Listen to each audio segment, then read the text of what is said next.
Andrés Oppenheimer es parte de los colaboradores de ¿Qué tal Fernanda? Está con nosotros los lunes, cada lunes, nuestro periodista, el mejor de América Latina, Estados Unidos y más allá de las fronteras.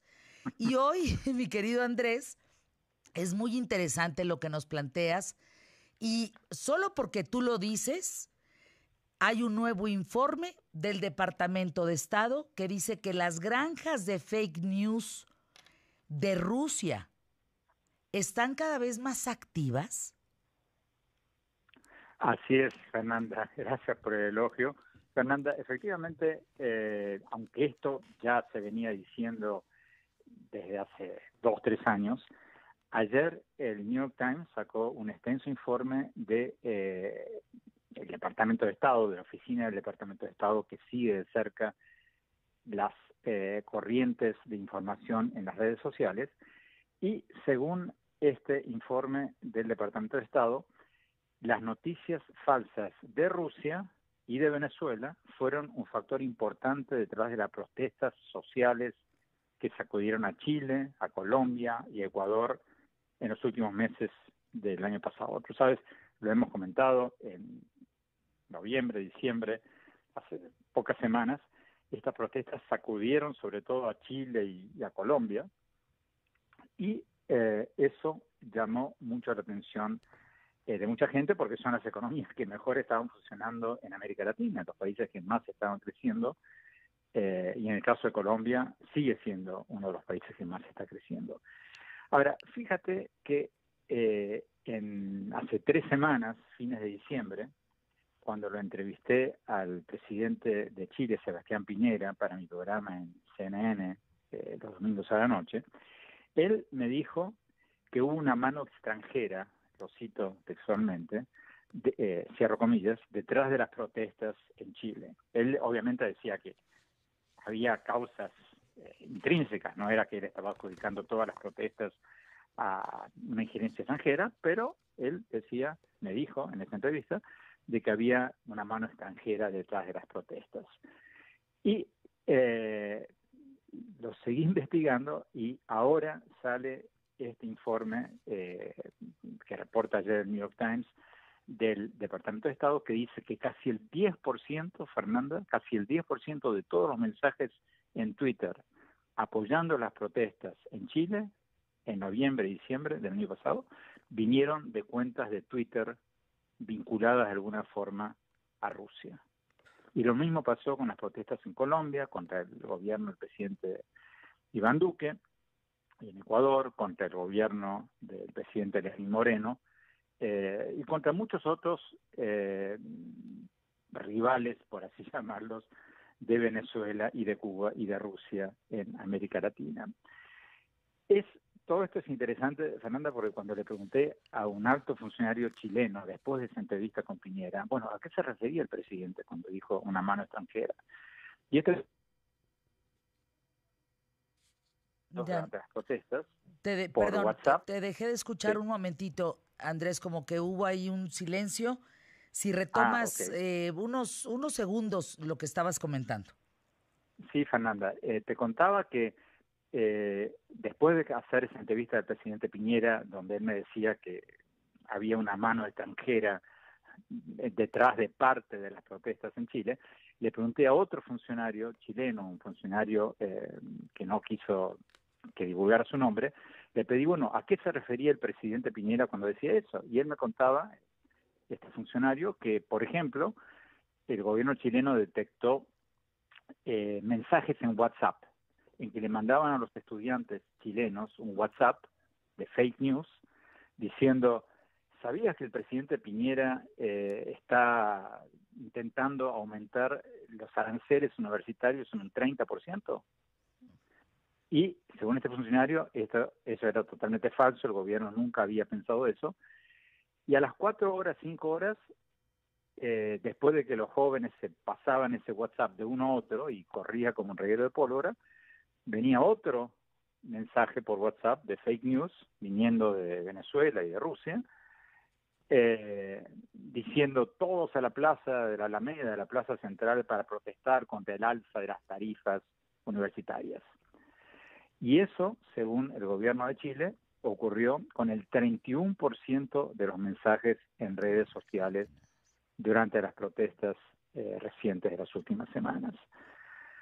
Ahora, Fernanda, antes de ayer, salió un nuevo estudio también, que no es este del Departamento de Estado, sino el del Laboratorio de Investigaciones Forenses Digitales del Atlantic Council, que es un think tank, un centro de estudios en Washington, que hicieron un estudio de los twitters que salieron el 5 de enero, cuando el presidente de la Asamblea Nacional de Venezuela, Juan Guaidó, tenía que reelegirse, y encontraron 112 cuentas de Twitter del régimen de Maduro, de las cuales salieron 19.000 mensajes de Twitter entre el 4 y el 7 de enero, apoyando la narrativa de Maduro en contra de Juan Guaidó, y ahí fueron a su vez retuiteados a 11.798 cuentas de Twitter.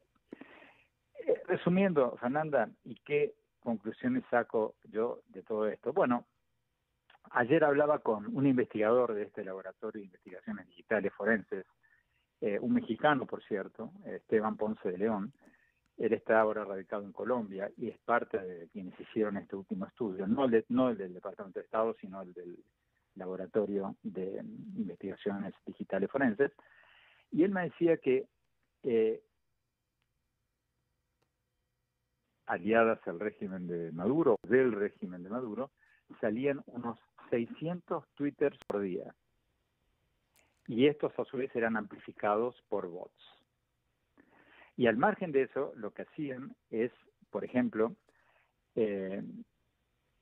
poner textos, copiar y pegar textos de cualquier lado, sacados de Wikipedia o de una receta de cocina o cualquier cosa, que no tenía nada que ver con Venezuela, y le ponían el hashtag, por ejemplo, Guaidó es un cobarde, o abajo Guaidó, o un hashtag como ese, simplemente para que el algoritmo de Twitter lo cuente y lo convierta en un trending topic.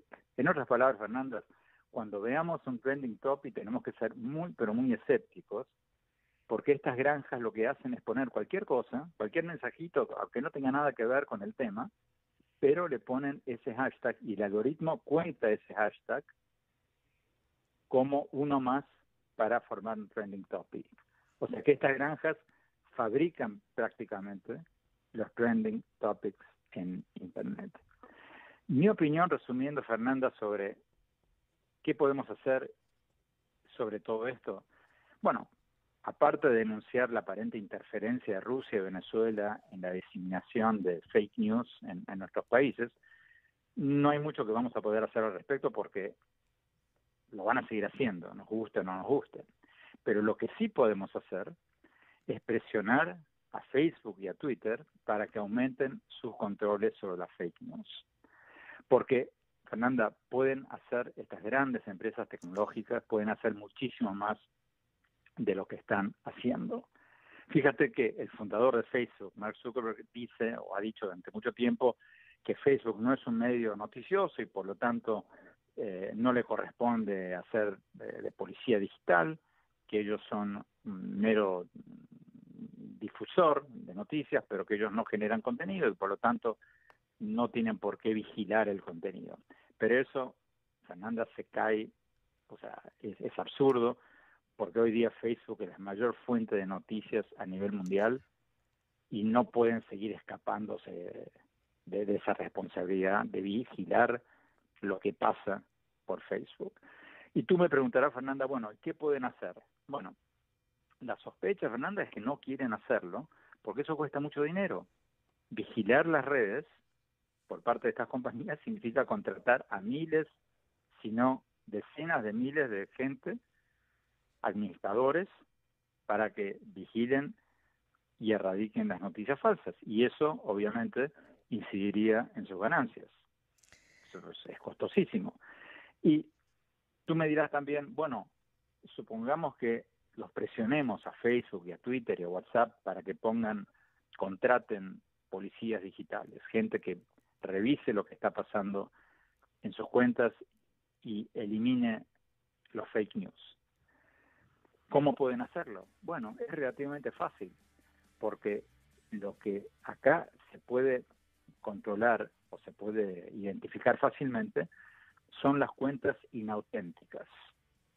Cuando tú ves, o cuando el algoritmo de Facebook, cuando la inteligencia artificial, cuando los programas de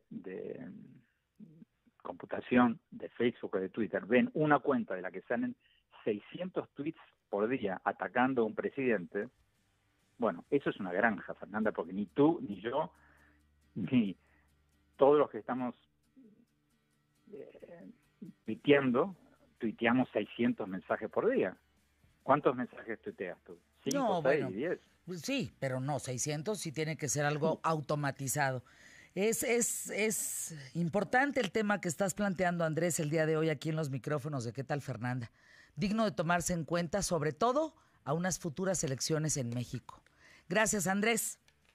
Gracias, Fernanda. Hasta siempre. Hasta siempre.